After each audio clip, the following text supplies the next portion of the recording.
I'm Rosa, and I'm here with Amber, who is studying Gender, Sexuality and Culture, MA. very nice. And we are today going to be having a little walk around the Undefining Queer exhibition at the Whitworth Gallery. You excited? I am very excited. Have you been here before? I've been here once. Cool. Well, let's get looking. I think this is interesting because I came in through the other way when I was last here. Oh, really? And like, as I was going around, I was like thinking that I hope they've done enough research on like what it means to be queer at the time.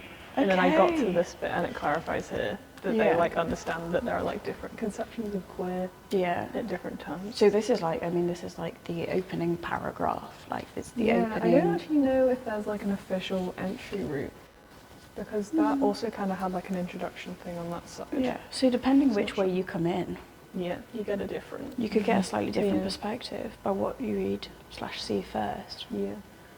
Yeah. What do you think about the... Because, you know, sometimes we call it LGBTQIA+, and then sometimes people just say it's LGBT, and then I've heard LGBTQIAP before. What's P? Pansexual? Pansexual, panromantic. And then there's this whole discourse about whether asexual people are involved in that. Yeah. And then also you've got like whether polyamorous people are. Yeah. What do you think? I don't know. I think it's a good, simple way to just put it down. But at the same time, maybe it feels too much like there's no point in making like a list of things that count as queer. It feels like, I guess that's what the plus represents, is that it's more than just those things, but it maybe feels a bit too, I don't know, like it's fizzling it down too much. Like I feel like queer is quite, to me, quite a good term, because it's more general and more open-ended. Yeah, I think if I was going to like, I use queer as a descriptor. I think that's more accurate, otherwise I'd have to use multiple letters. Yeah. Which no one wants to do. No. No. Yeah, and then also you've got the question of whether bisexual and pansexual are the same or not, or whether one is a sub-genre of the other. Yeah. And I think some people will just use terms because it like fits them the best, or like it's as close as it can get. Like I feel like, I think I know a lot of pansexual people that just say they're bisexual because it's easier. Like more people know what that is. So I don't know. I feel like labels can be quite arbitrary.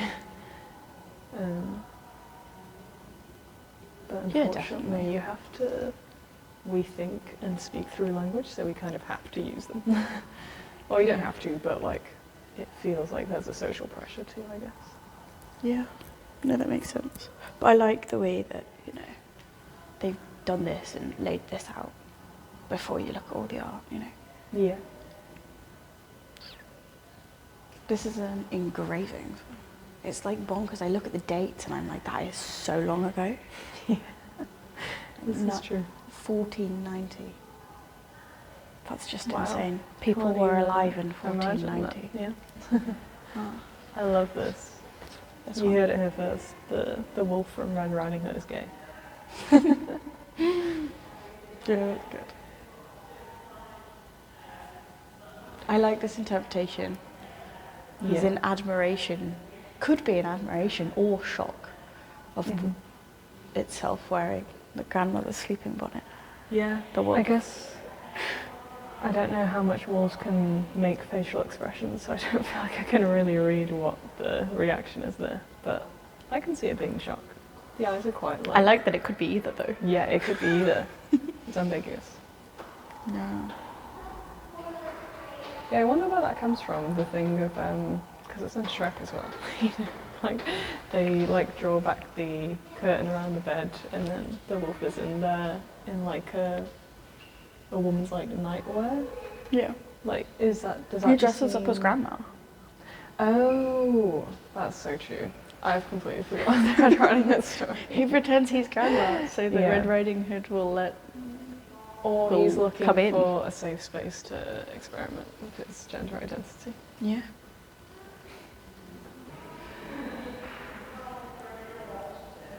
I guess like sort of having an alter ego can sort of reflect like how it's like to not like be out in certain circles, you know, Yeah. which is a weird one.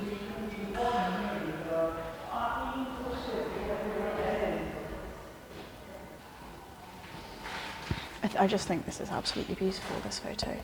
Yeah. It's so pretty. It's got, I don't know photography terms, but the like depth is Yeah. really good. Yeah, there's a lot, yeah. That makes sense. Also the way the earring like Shiny. shines through. Yeah. Yeah, that's good.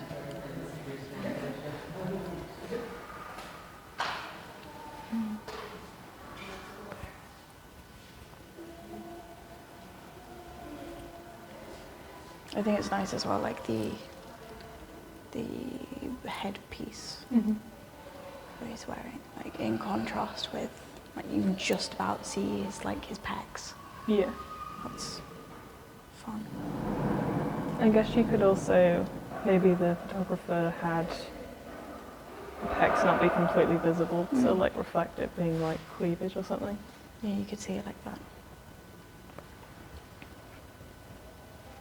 1872 line block printing. I don't really know what's going on here, but I really like it. I Yes. like the patterns. Yeah, I think it's beautiful. Also, I love all these huge frames that have like small prints and they're quite fun. Yeah, It's definitely. making a statement. Yeah, 100% it's saying, Yeah. And taking up space. yeah, I'm allowed to take up space. Yeah. And I think that's like, it's interesting if you think about taking up space from a queer perspective as well, because, Yeah. you know, like there's a lot of stigma, I think, of being a baby gay and being quite out and loud and proud about things. Yeah. So that's interesting in itself, you know, Yeah. because I think we all were there sort of at one point in time.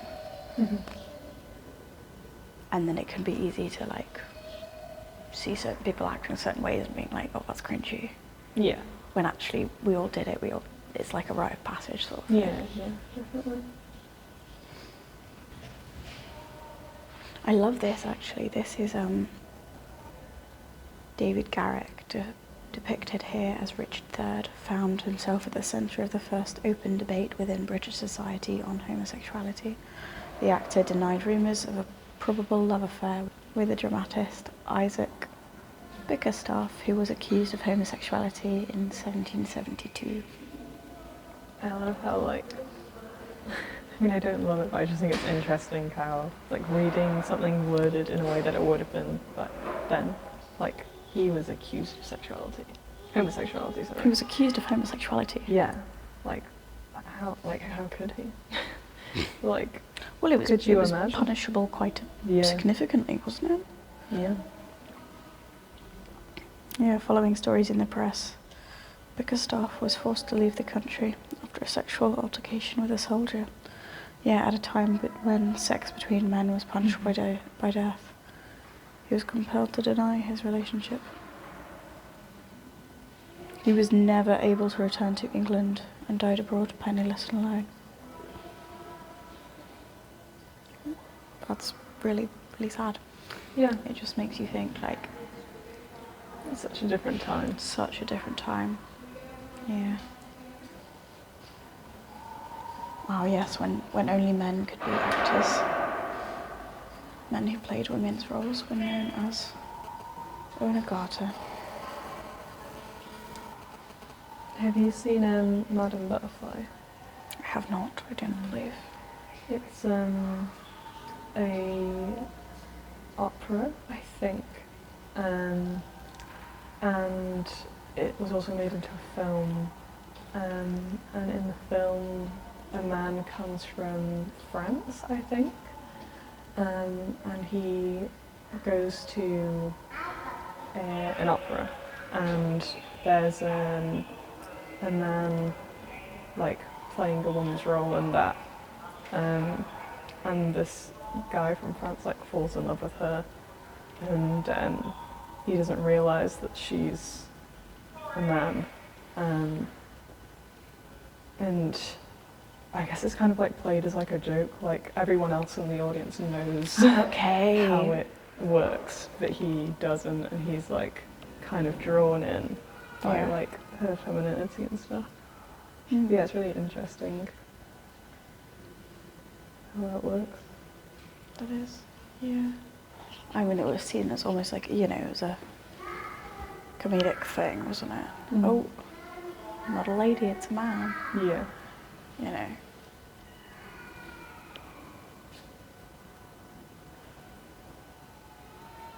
Do you think that being queer is, like, I don't know, like laughed at by sort of in this similar way at all nowadays, or do you reckon it's...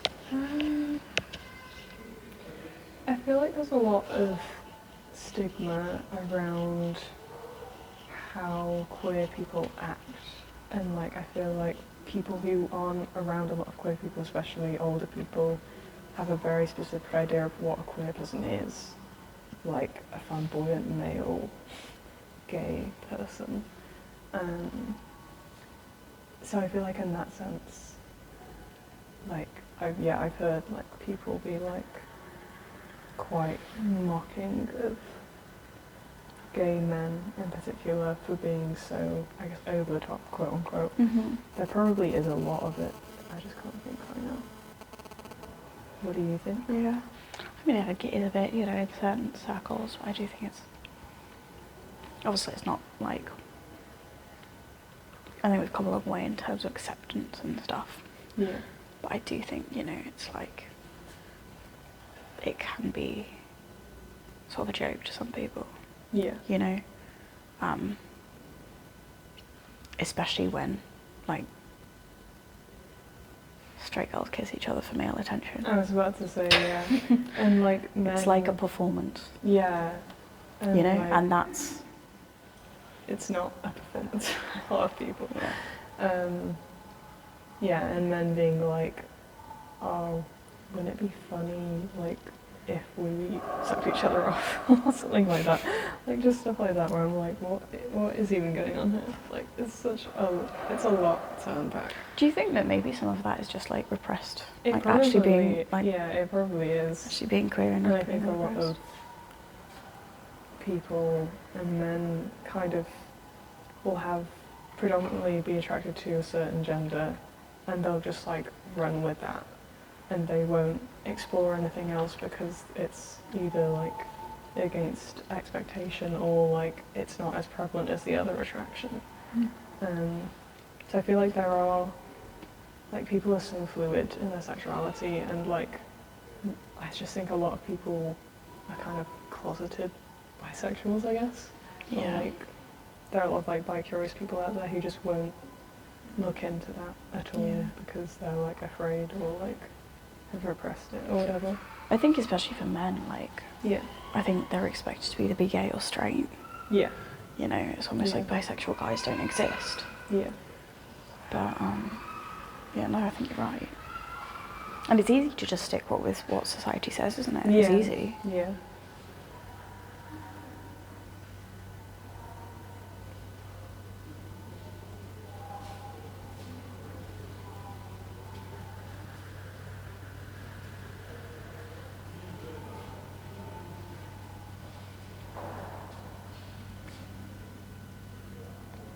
We've got another man in what looks to be a bonnet. Yeah. Slime. Untitled figure with fan, 1800s. Hand-coloured engraving. That's so fun.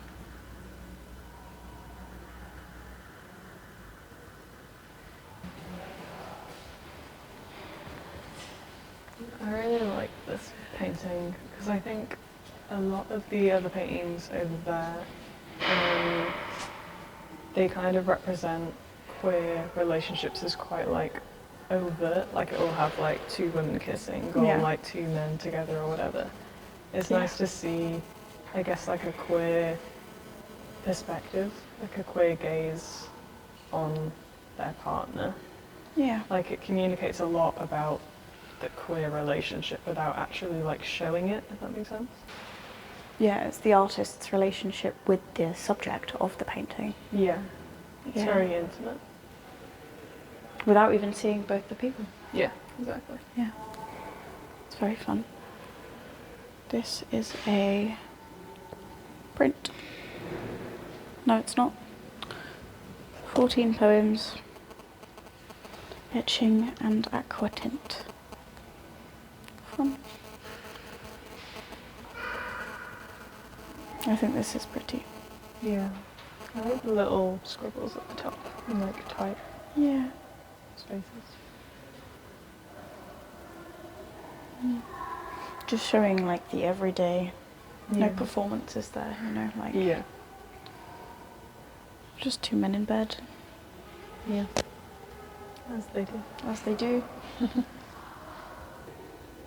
I'd love to be able to turn the pages. Yeah, it's quite frustrating. Yeah, but- it's like Yeah. they put it in a box. I mean, obviously it makes sense. So this is a portrait of John Gray, Mhm. and he was thought to be the inspiration for Oscar Wilde's Dorian Gray. I see. He would sign off his letters to Oscar Wilde with Dorian. Mhm. And the portrait is by Charles Hasselwood Shannon.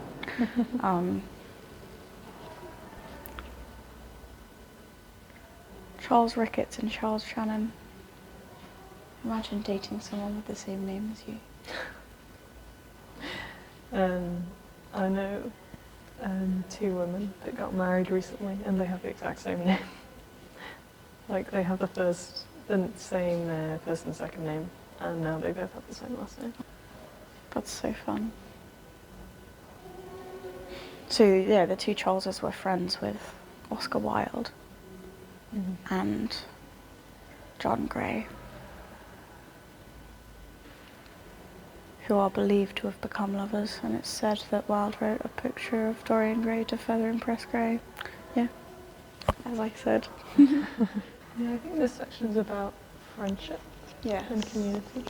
Yeah. I like that. I quite like the ones that don't have that description, because it's just kind of leaving the interpretation to me. Yeah. How do you think we are meant to interpret certain things then, you know, if we don't know much about the artist, or like the one over there, it was just like unknown. Like how are we meant to decide what's queer art and what's not? Yeah. I feel like if it speaks to someone and they feel like they see something in it that's queer, that's good. I don't feel like, unless the artist had a very specific like idea in mind and a way they wanted it to be interpreted, I feel like it's completely valid for people to just see whatever they see, whatever they want to see. Yeah. Yeah. I mean, I guess some people would say that, like, I don't know if the artist wasn't, it depends what the artist was trying to do. Yeah. But there again, like, to some degree, the beauty is always in the eye of the beholder, you know, you're going to see Yeah. whatever you want to see, you're going to interpret it as you wish, and, Yeah. you know, the artist isn't always going to be around to say, this is what it means, this is what it should mean, Yeah. or this is what you should see from it. Yeah. I feel like that's the beauty of art, is that even though the person making it might see one thing, Yeah. it could also produce a million different things in how other people see it.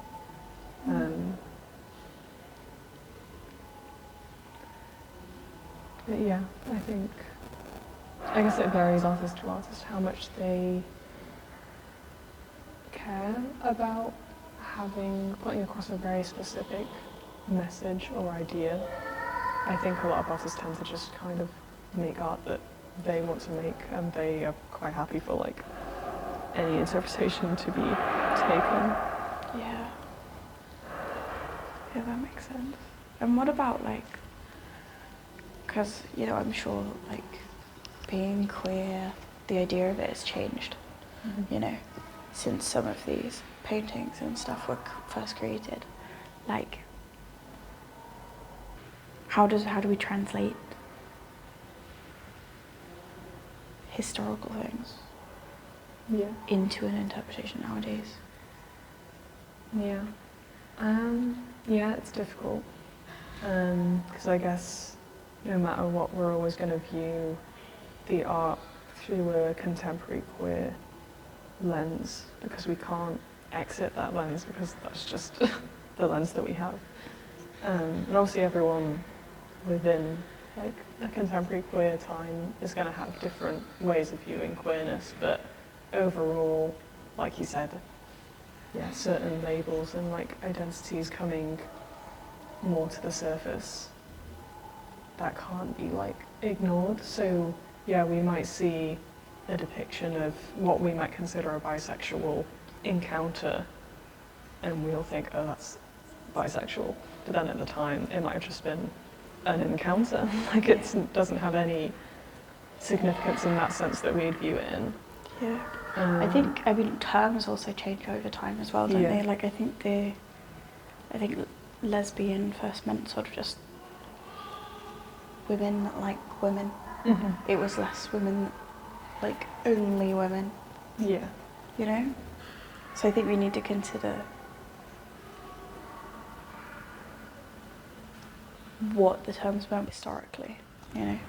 Yeah. I think something maybe that could be said for a lot of these paintings is maybe they would have benefited from having a little note to the side saying what this specific encounter meant at the time. Because as much as like I know they have done research and tried to like really encapsulate queerness and consider the fact that it meant something different back then. Yeah. It would be nice to have little like a help nice. in like looking around, because I think a lot of people just won't think about it meaning something different At the time. Yeah. So I mean, I think it's almost freeing us from that. Like, you could also say the complete opposite. yeah. Like, it doesn't matter what it meant then. Yeah. It's what it means to us now, because it's art and, Yeah. you know. Yeah, I guess it depends why But also, like, you're looking at it and how much that matters. Oh, I love these, they're woodcuts. I like that they're in circles. It's really pushing the boat out. Well, like when you cut toast in triangles Yeah. instead of just in half. Yeah. I feel like triangles is what I consider the normal. So it's interesting, isn't it, like how art and like pop culture that isn't necessarily gay in itself can be taken as like part of the community. Like, obviously this is the Spice Girls. It's not the Spice Girls. It's machine printed wallpaper with the Spice Girls on it. Yeah.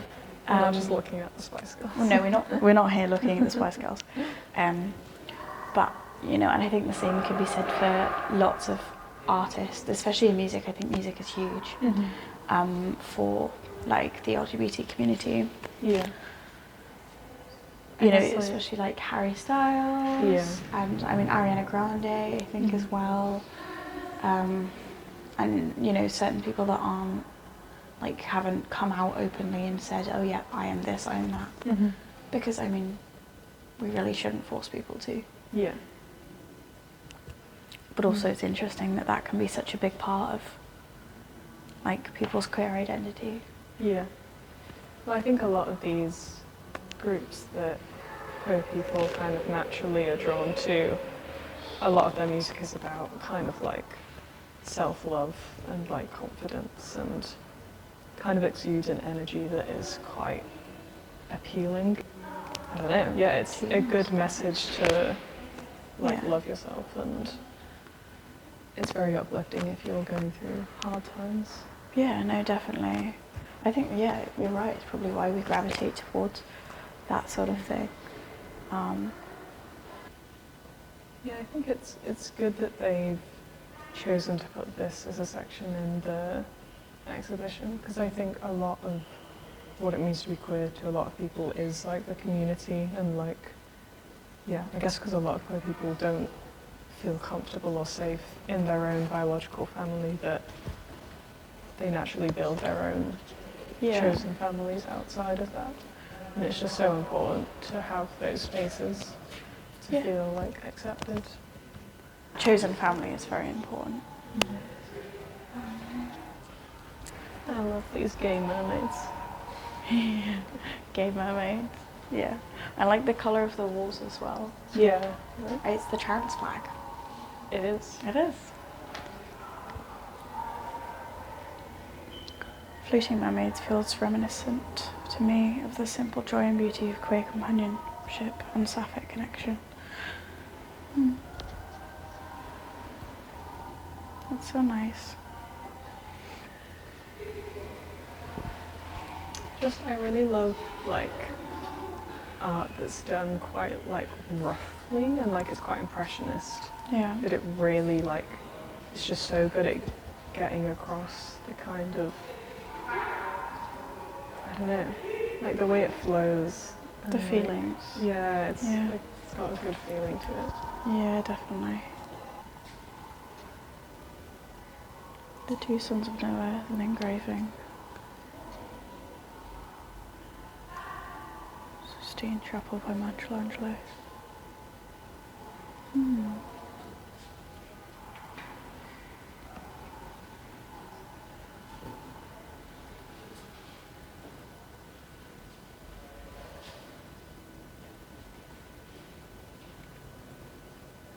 It's interesting thinking of queerness in relation to the Bible and like biblical narratives, because I think a lot of like contemporary ideas on gender is very shaped by this book that was written like however many years ago. Yeah. Interesting. Yeah, I mean it says here, given Michelangelo's own oft-debated homosexuality and queerness, there feels a suggestion of rebellion to subvert a biblical narrative around the shame of male-to-male nudity within a sacred space. But, you know, also, you know, subverting biblical narratives, I think, are often done in the queer community. Yeah. And in like queer pop culture as well. Like, I mean, I went to see Hayley Kiyoko the other day, and she's lesbian Jesus. Yeah. You know, that's subverting a biblical narrative, I suppose, in its own way. It's like playing with it and twisting it to making it funny. Keith Vaughan, 1912 to 1977.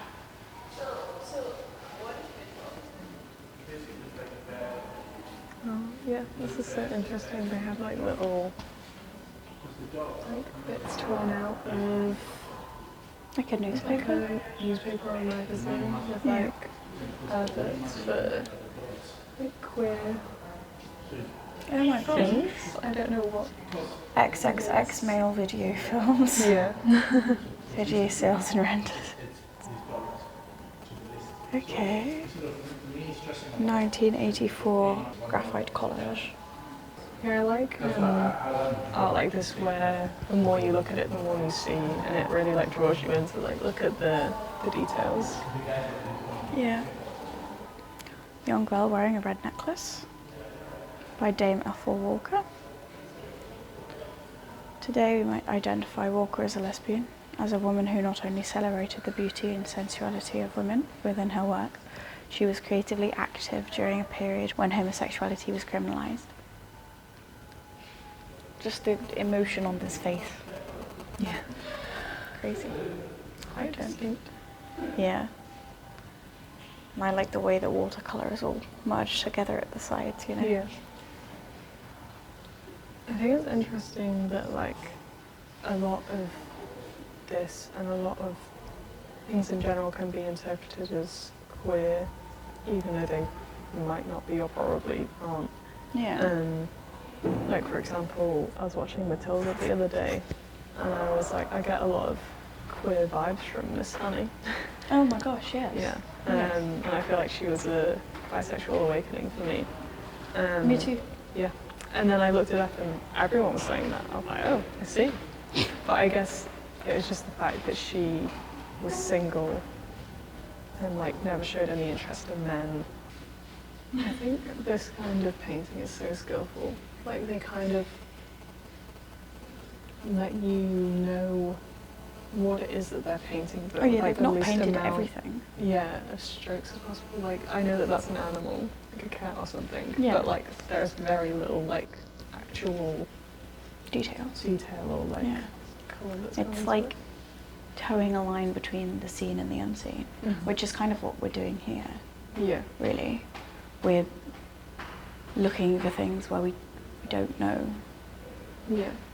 if they're there, you know, but we're also seeing what we want to, you know, Yeah. That's true. because that's what it's made to do.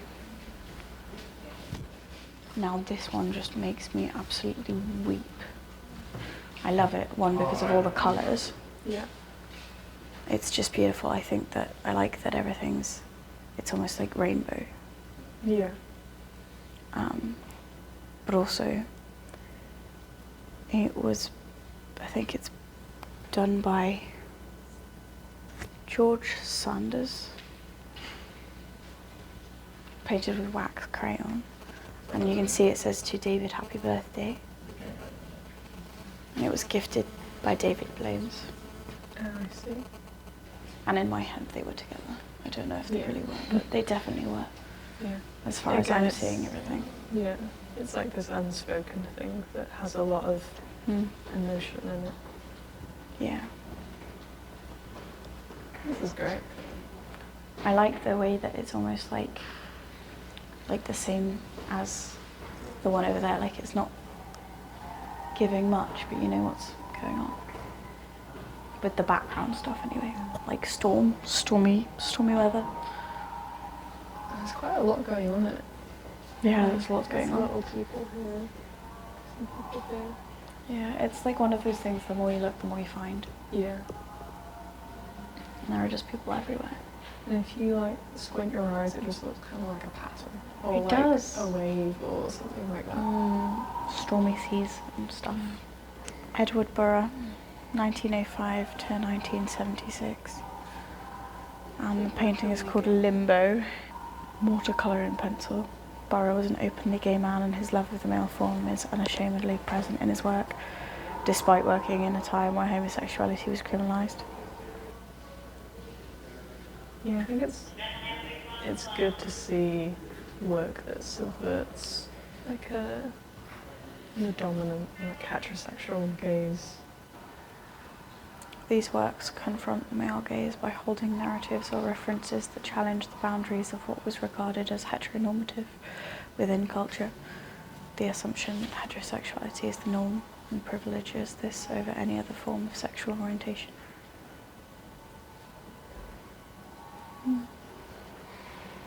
They invite us to acknowledge how we look and to bring an openness for understanding the artist's own gaze alongside our own.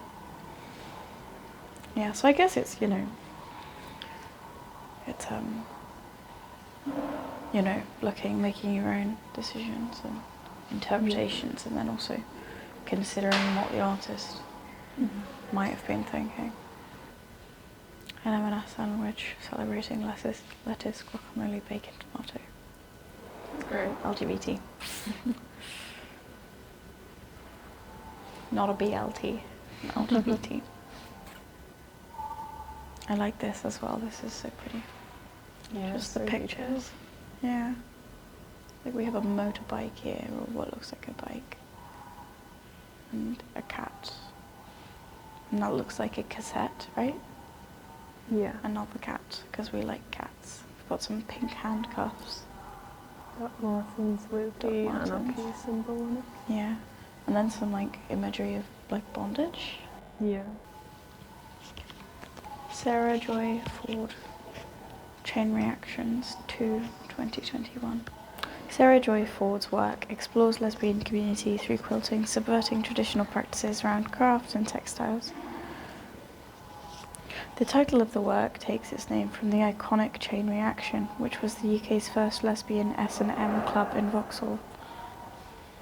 It's a celebration of lesbian iconography. So we've got like obviously Dark Martens, motorbikes, bondage. Got a lady with short hair and like earrings. I think jewellery is quite big, don't you? Yeah. As like a signifier. I also think like she's wearing a t-shirt with a lesbian, I guess, slur on it. Yeah. So I think it's interesting how, I guess same with gay men, how slurs have kind of been reclaimed. I think it can be empowering. I think people should use whatever words they feel like happy to use. Like if they have been called a slur and they want to like throw that back in people's faces, I feel like more power to them. Yeah, that makes sense. Yeah. And I think like for some communities, like slurs can be like terms of endearment. Like they can be just part of the language that certain communities use. So yeah, I think it really depends on the situation and the context and the group of people. Wolfgang and Tillman's metro ticket. Superint on paper. I didn't realise this. Doc Martens are often were often fetishised by men who liked men. Oh really? Interesting context.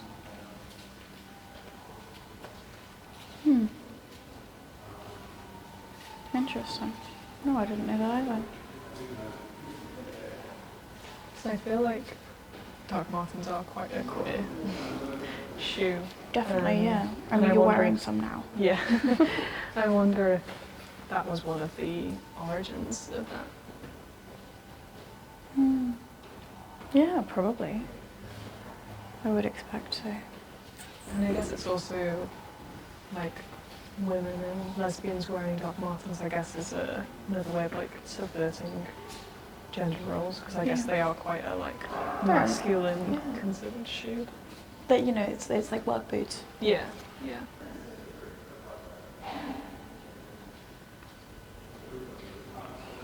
The AIDS wallpaper presented here is not only a piece of queer activism by general idea, but it's also a form of education.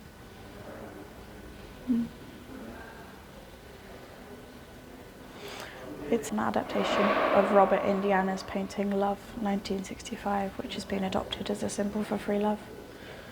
The changing of love to AIDS by the artists was in reference to what the virus does to the host cells, mutating and copying them. That's interesting. Yeah.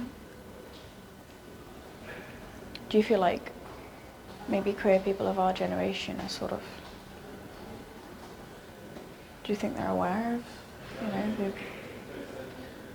the AIDS epidemic, or...? I think so. I think because you have stuff like it's a sin and things like that that probably educated a lot of people who didn't know much about it.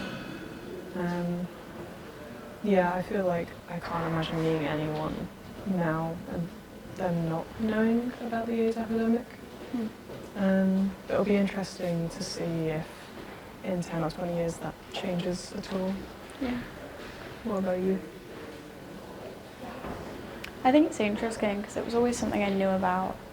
But yeah, I think certain things like it's a sin is definitely making strides for more understanding.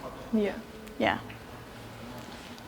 And it's also like a lot of people might ask, oh, how come there are so many like young queer people, but then like so many queer people who were around during the AIDS epidemic did not make it to today. Yes. So like that explains why there aren't actually that many like I guess middle-aged or like older queer people. Yeah.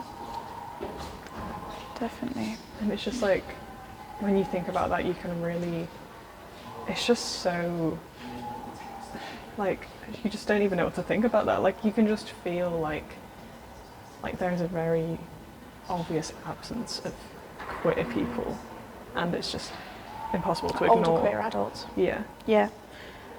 Yeah. And I think like obviously the government's response to it was just The way the government dealt with it arguably made things a lot worse. And they could have prevented a lot more deaths if they had dealt with it in the right way. Yeah, exactly. I think this is interesting. Yeah. Once again, like, we're talking about insults, Yeah, like reclaiming stuff. things that you're, like, words that you're bullied with, I guess. Yeah.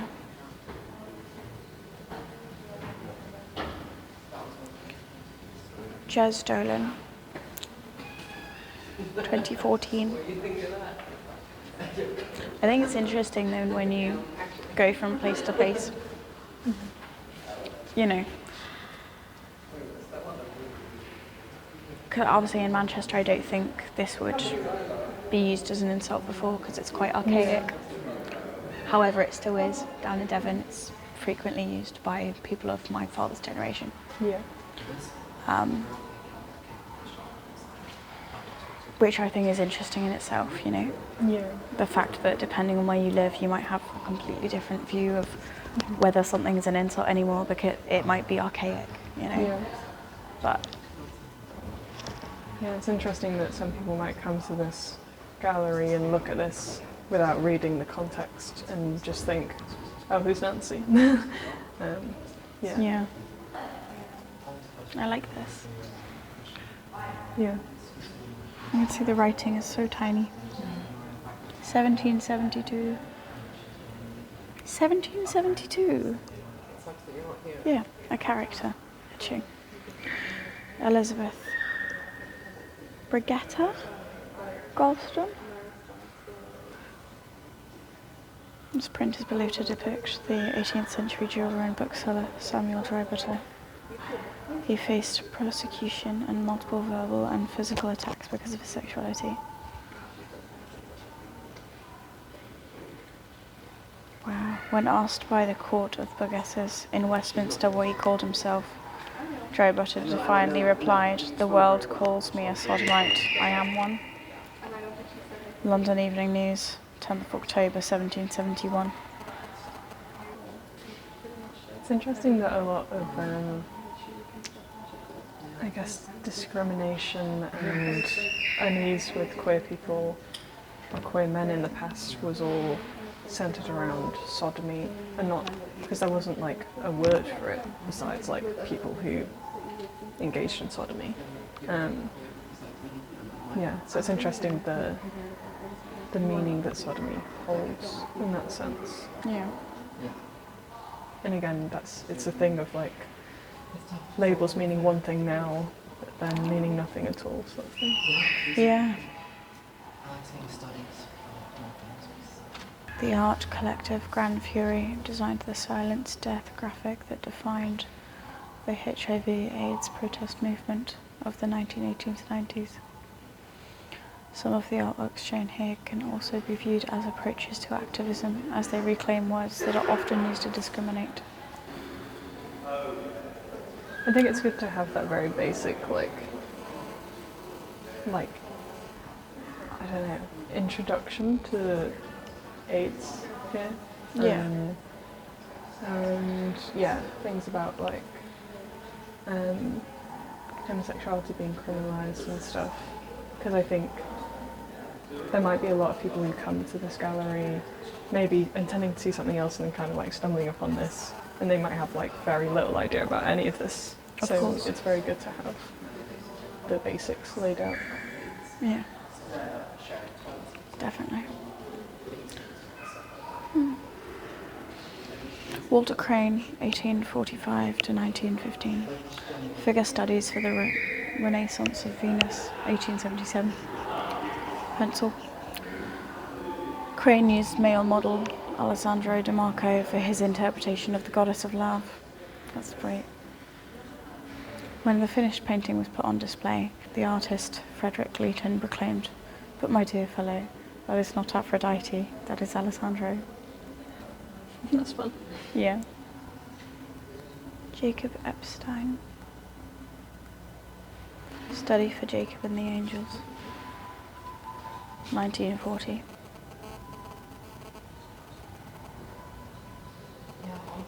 I think this is pretty. Yeah. I like the wings. Me too. Again, it's like not actually, there isn't actually that many markings on the page, but it's very clear. Yeah. Yeah. Seeing two men being intimate was something I never saw growing up in a small town. I was 18 before I saw two men kissing, and that was on TV and was just the briefest of pecks. Like most gay kids in those days, I grew up feeling abnormal, and there was something wrong with me that I didn't really understand. Being gay wasn't something people spoke about then.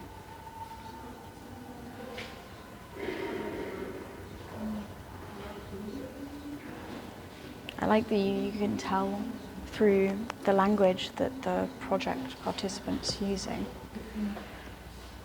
and the context that they talk about, you can tell sort of what generation they're from. Yeah. Yeah. And you can tell they've got quite a wide variety of ages as well.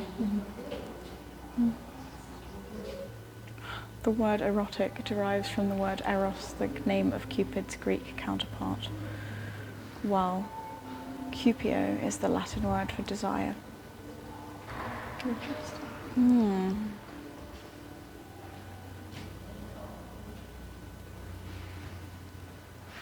Although the two gods are closely connected, how they were depicted was often very different. I kind of like how this is very, very detailed, and then obviously you've got the slightly bigger picture there. Yeah. Like a wider frame. Yeah, like zooming out. Yeah.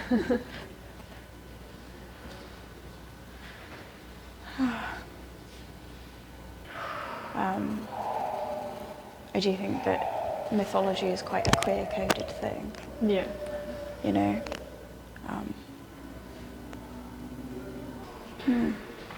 Mythology has been used to communicate same-sex desire and gender identity across different cultures for centuries. Intimacy between women has often been regarded as a more acceptable way to view same-sex desire within Western art history. In the Greek myth of Callisto and Diana, the attendant nymph is seduced by Jupiter only after he temporarily transforms himself into the image of goddess Diana, thus proving a permissible form of lesbian seduction. Both Charles Shannon and Charles Ricketts famously celebrate androgynous beauty in their interpretations of classical stories, including Atlanta, on display here, and Hero and Leander. Interesting.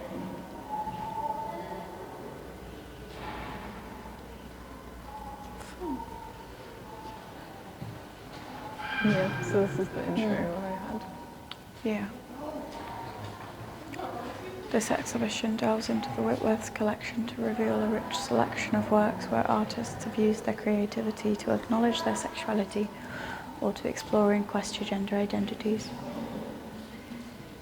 Undefining Queer is co-led by an intersectional group of participants who self-identify as LGBTQIA+. Together they propose how we can use a queer lens to disrupt binary notions of gender, sex and sexuality in order to challenge inequalities. And they partnered with the LGBT Foundation. They helped them find the participants for the readings of all the works.